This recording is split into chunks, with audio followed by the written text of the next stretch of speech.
Welcome to our user guide for managing the Covered by Coupon module. In this video, we'll walk you through the steps to configure the services offered by the module.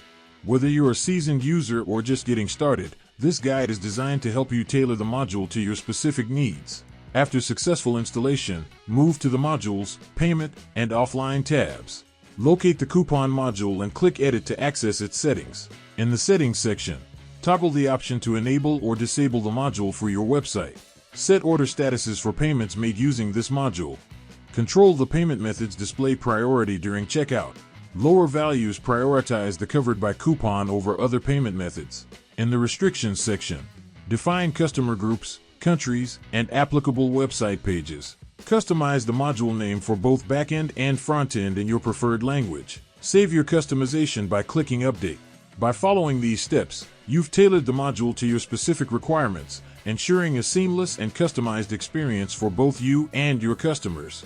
Implement these practices to enhance your coupon-related transactions.